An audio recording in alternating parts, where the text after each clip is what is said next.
샬롬, 좋은 아침입니다.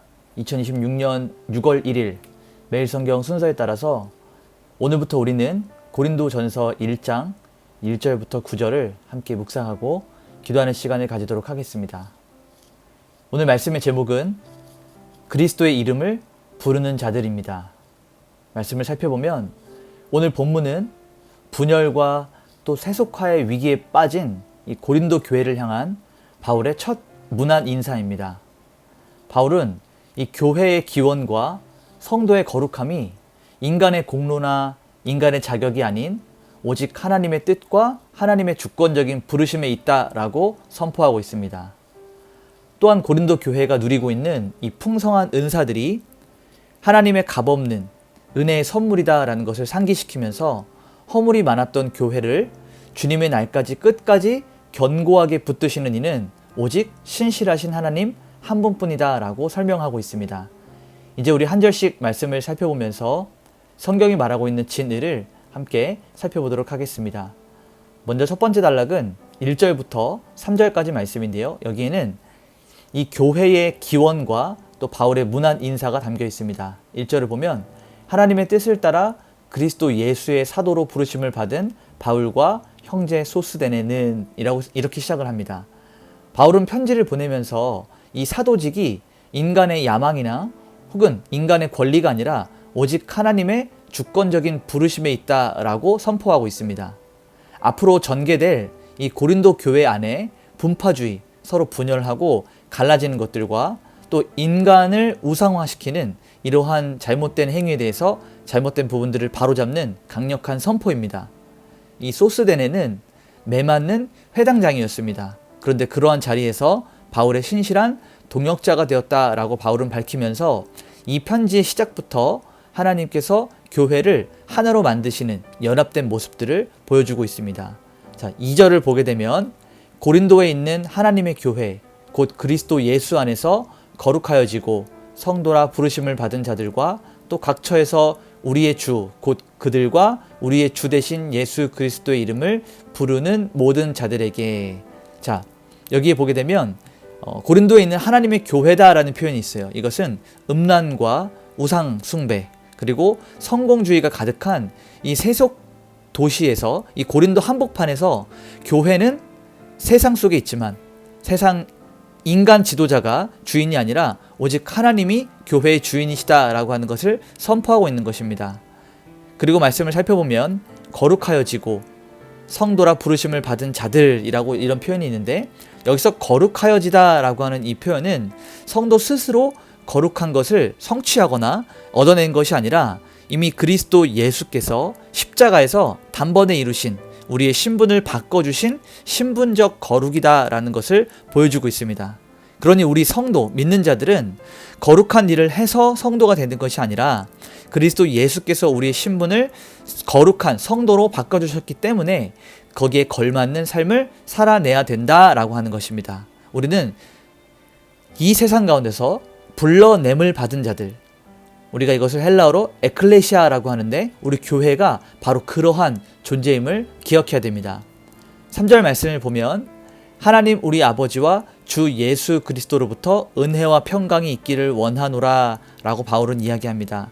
기독교의 평강은 오직 하나님의 조건 없는 선택과 대속의 은혜만이 있을 뿐입니다. 하나님을 우리 아버지라 부르는 자들은 세상의 결핍 속에서도 영적인 풍요를 누릴 수 있게 되는 것이죠.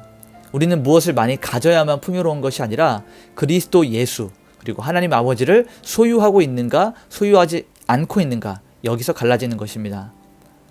두 번째 단락을 보게 되면 4절부터 7절까지 말씀인데요. 여기에는 하나님께서 주신 은혜에 대한 감사와 그 온전한 목적들을 표현하고 있습니다. 자, 4절을 먼저 보게 되면 그리스도 예수 안에서 너희에게 주신 하나님의 은혜로 말미암아 내가 너희를 위하여 항상 하나님께 감사하노니.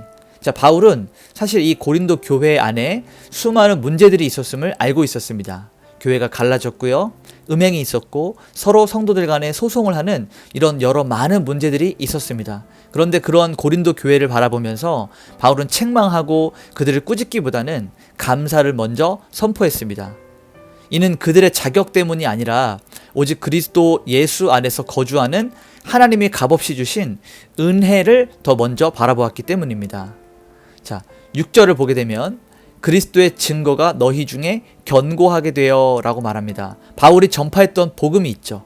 그리스도의 증거가 그들 가운데 역사에서 성령의 풍성한 열매와 은사로 눈에 보이게 가시화되었다라는 것을 바울은 이야기하고 있습니다. 연이어 7절에서 고린도 교인들은 이 은사를 하나님께로부터 받은 이 은사를 자기 과시 수단으로 잘못 사용했습니다. 그러나 바울은 참된 은사는 자기 자랑을 위한 것이 아니라 그리스도의 다시 오심을 깨어서 기다리면서 함께 교회를 섬기는 데 있다라고 설명해 주고 있습니다. 오늘 여러분들의 삶 가운데 하나님이 여러분에게 주신 특별한 은사와 은혜가 있을 줄로 알고 있습니다. 그런데 우리가 그러한 은사를 다른 사람들에게 자랑하고 우리 자신을 높이기 위해서 사용하는 것이 아니라 이러한 은사들을 가지고 하나님의 교회를 더욱더 든든하게 세워가는 우리 성도들이 될 수 있도록 우리 그렇게 한번 말씀을 적용하면 좋을 것 같습니다. 마지막 세 번째 단락을 보게 되면 8절에서부터 9절까지 말씀인데요. 여기에는 구원의 견인과 하나님의 신실하심이 나타나고 있습니다. 8절을 보게 되면 주께서 너희를 우리 주 예수 그리스도의 날에 책망할 것이 없는 자로 끝까지 견고하게 하시리라. 자, 이 고린도 교회는 허물이 많고 문제투성이라고 말씀을 드렸는데 이런 고린도 교회가 마지막 날 최종 주님 오시는 그날에 책망할 것이 없는 자로 보존되는 것은 그들이 열심히 해서도 아니고 그들이 좋은 조건을 갖추고 있어서도 아니라 주님께서 친히 그들을 끝까지 견고하게 붙드실 것이다 라고 말하는 우리 개혁주의 신학의 구원의 교리를 바울은 선포하고 있는 것입니다. 마지막으로 9절을 보니까 너희를 불러 그의 아들 예수 그리스도 우리 주와 더불어 교제하게 하시는 하나님은 미쁘시도다 라고 그래요.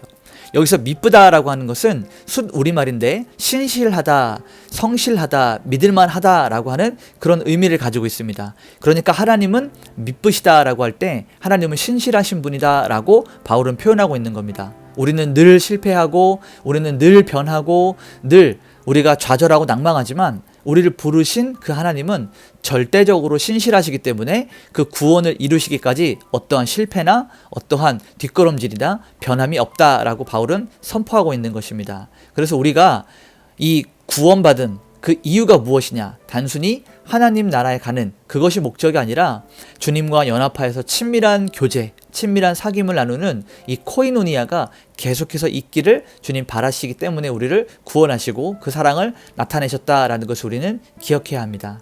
오늘 말씀을 정리하면서 원포인트로 우리 이렇게 살펴볼 수 있습니다.